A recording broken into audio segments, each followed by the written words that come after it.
মানুষের সবথেকে বড় শক্তি হলো নিজের অস্তিত্ব। আসলে আমরা না নিজের অস্তিত্বটাকে অস্বীকার করি।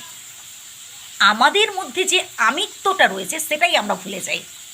আমরা এতটাই টাকা পয়সা বাড়ি গাড়ি বিষয় আশয় এসবের পেছনে ছুটি যে নিজেদের আমিত্বটাকে আমরা অস্বীকার করি, আমরা ভুলে যাই। আমরা মনেই করি না যে আসলে আমার মধ্যে কি আমাদের মধ্যে কি ক্ষমতা রয়েছে, আমরা কি করতে পারি, এটাই আমরা ভুলে যাই। তাই আমাদের কষ্ট পেতে হয়।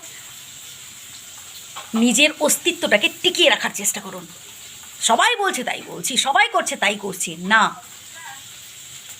এভাবে স্রোতে পা দেবেন না, স্রোতে ভাসবেন না। আপনার মন কি চাইছে আগে এটা বিশ্লেষণ করে দেখুন। আচ্ছা, একটা কথা বলি শুনুন।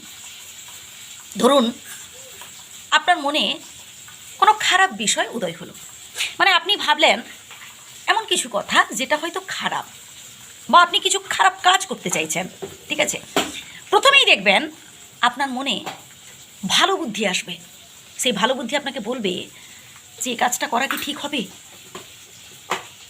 আপনি যখন নিজের অস্তিত্বটাকে নষ্ট করে দেবেন তখন দেখবেন এই ভালো বুদ্ধিটা কোথায় বিলীন হয়ে যায়, তখন এই খারাপ বুদ্ধিগুলো উদয় হয়।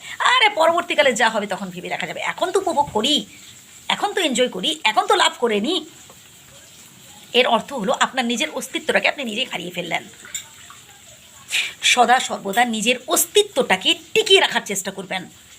হ্যাঁ, জীবনে চলার পথে অনেক ঝড়ঝাপটা আসবে, বন্ধু বান্ধব কেউ থাকবে না, একটা সময় দেখবেন সবাই ছেড়ে চলে যাবে, কেউ থাকবে না কঠিন সময় বিপদে। আপনার মধ্যে যে অস্তিত্ব আছে তাকে ফুরিয়ে তোলার চেষ্টা করুন। দেখবেন আপনি একাই মোকাবিলা করতে পারবেন, আপনি একাই হাঁটতে পারবেন, একাই চলতে পারবেন। বিপদ এলে বিপদের মুখোমুখি হওয়ার চেষ্টা করুন, কারোর কাছে বিকিয়ে দিয়ে নয়, কারোর কাছে নিজের অস্তিত্বটাকে নষ্ট করে দিয়ে নয়। হ্যাঁ, হতে পারে আপনার রোজগার কম, হতে পারে আপনি মধ্যবিত্ত মানুষ, আপনি গরিব মানুষ, কিন্তু আপনার মধ্যে আমিত্বটা খুব কি বলবো প্রখর রয়েছে। আপনার কাছে আপনি গুরুত্বপূর্ণ, সেটাকে প্রকাশ করুন, আপনার গুরুত্বটাকে দেখান।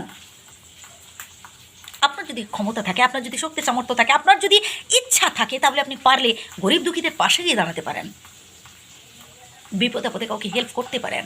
কিন্তু কারোর ওপর ডিপেন্ড হয়ে থাকবেন না যে কেউ আমাকে সাহায্য করবে, কেউ আমাকে কিছু দিক, আমি কঠিন পরিশ্রম করব না, আমাকে শুধু অপরে দিয়ে যাক, এইরকম আশা কখনো করবেন না। যতক্ষণ আপনার হাত পা চলছে, যতক্ষণ আপনি কিছু করতে পারছেন কাজ, ততক্ষণ আপনি করে যান। আপনার গুরুত্বটাকে অটুট রাখার চেষ্টা করুন। আপনার যে অস্তিত্ব আছে এটা অস্বীকার কখনো করবেন না। আপনার আমিত্বটাকে তুলে ধরার চেষ্টা করুন। ভালো থাকবেন সবাই।